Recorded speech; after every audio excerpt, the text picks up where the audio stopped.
নমস্কার, সুভদ্রা রান্নাঘরে আমার সকল দর্শক বন্ধুকে জানাই স্বাগত। আমি শিউলি।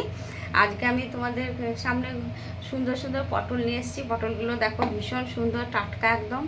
যাই হোক, তো এই পটল দিয়ে আমি পটল সুন্দরী রান্না করব। তো পটলগুলো আমি ছাড়িয়ে সুন্দর করে পরিষ্কার ধুয়ে নিয়েছি, একবার ছাড়িয়ে টাড়িয়ে আর একবার ধুয়ে তোমাদেরকে দেখাবো আমি কিভাবে রান্নাটা করছি আজকে। আমি কড়াতে তেল দিয়ে দিয়েছি। এবারে আমি একটু পটলগুলো দিয়ে দেবো, একটু ভেজে নেব। তোমাদের দেখিয়ে দিই কেমন করে কেটেছি। এই যে পটলগুলো একটু একটু করে খোলাগুলো ছিলে নিয়েছি। আর এই যে দুই দিকে, এই দেখো এইদিকে আর এইদিকে, দুই দিকে আমি একটু করে কেটে কেটে দিয়েছি। প্রত্যেকটা পটলকে এরকমভাবে কেটে কেটে দিয়েছি। তো এবারে আমি নুন মাখিয়ে নিয়েছি, একটু ভেজে উঠিয়ে নেব।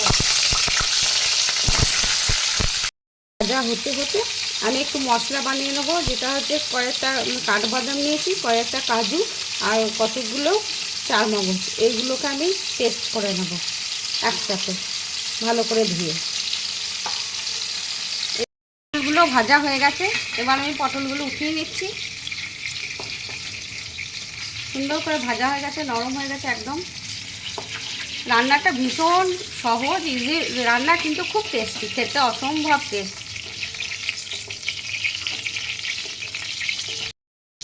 আমি এই তেলের মধ্যে কয়েকটা গোটা গরম মশলা দিয়ে দিলাম, ছোটো এলাচ, লবঙ্গ, দারচিনি ফোড়নে দিয়ে দিলাম। একটু ভাজা ভাজা হলেই একটু আদা আর কাঁচা লঙ্কা এই যে বাটা এটা দেব। আর একটু হিং দিচ্ছি ফোড়নে। নিরামিষ রান্না, সম্পূর্ণ নিরামিষ, সেই জন্য একটু হিং দিলাম। খুব সুন্দর একটা সুগন্ধ আসছে ফোড়নে, হিং আর গরম মশলার গন্ধ। আমি সামান্য পরিমাণে জিরের গুঁড়ো দিয়ে দিলাম আর সামান্য পরিমাণে ধনের গুঁড়ো দিয়ে দিলাম জাস্ট। আর বাটিটা ধুয়ে একটু জলটা দিয়ে দিলাম।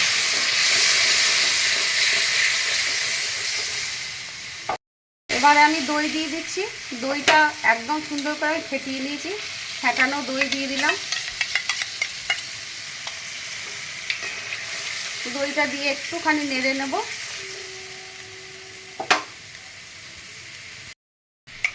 এবারে আমি যে বাদামের পেস্টটা করেছিলাম, চারমগজ, কাজু বাদাম, কাঠবাদাম, পেস্টটা একটু দিয়ে দিচ্ছি।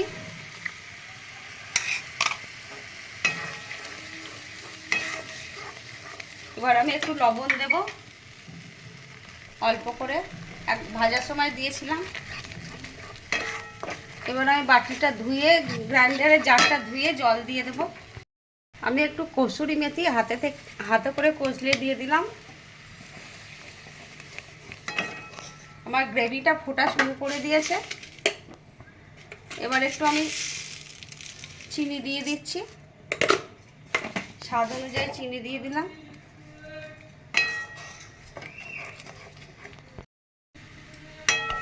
এবার আমি পটলগুলো দিয়ে দিচ্ছি।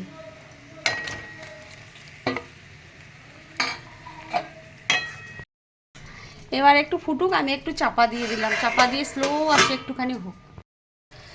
আমি শুকনো কড়াতে জিরে, মরিচ আর ধনে আর একটা শুকনো লঙ্কা ভালো করে রোস্ট করে নিলাম। এবারে আমি এটাকে শিলের মধ্যে গুঁড়ো করে নেব। হয়ে গেছে, এবার আমি এটাকে একটু গুঁড়ো করে নিচ্ছি। আচ্ছা, গুঁড়ো মানে মিহি গুঁড়ো করি না, পাউডার মতো পেস্ট করিনি, একটু দানা দানা রয়েছে। চাপাটা খুলে দিয়েছি, পটলের মধ্যে একটু ছিটিয়ে দিলাম। আমার পটলটা প্রায় হয়ে এসছে। এবার আমি একটু উপর থেকে ঘি দিই। পটলটা এবার আমি সার্ভ করে দিচ্ছি। আমার পটল সুন্দরী রেডি, এবং সার্ভ করে দিয়েছি একটু সাজিয়ে। সুন্দরী যেহেতু, সেহেতু মানে সুন্দর তো লাগতেই হবে একটু দেখতে। মোটামুটি তোমরা আরও সুন্দর করে নিশ্চয়ই সাজাতে পারবে, সাজাবে। আর এটা অনবদ্য খেতে হয়, আর অসাধারণ একটা সুগন্ধ বেরোচ্ছে ভাজা মশলাটার, ঘিয়ের, গরম মশলার। যাই হোক, তোমরা এইভাবে বানাবে এবং বানিয়ে খাবে, খেয়ে আমাকে কমেন্ট করে জানাবে এটা কেমন হয়েছে খেতে। আর তোমরা এখনও পর্যন্ত যারা আমার চ্যানেলটি সাবস্ক্রাইব করোনি তাদের কাছে অনুরোধ রইল আমার চ্যানেলটি একটু প্লিজ সাবস্ক্রাইব করে দেবে। আর যারা অলরেডি সাবস্ক্রাইব করে দিয়েছো তাদেরকে জানাই অসংখ্য অসংখ্য ধন্যবাদ। আর তোমরা সবাই আমার সাথে থাকবে, পাশে থাকবে, তোমরা সবাই ভালো থাকবে, সুস্থ থাকবে। সকলকে অসংখ্য ধন্যবাদ, নমস্কার।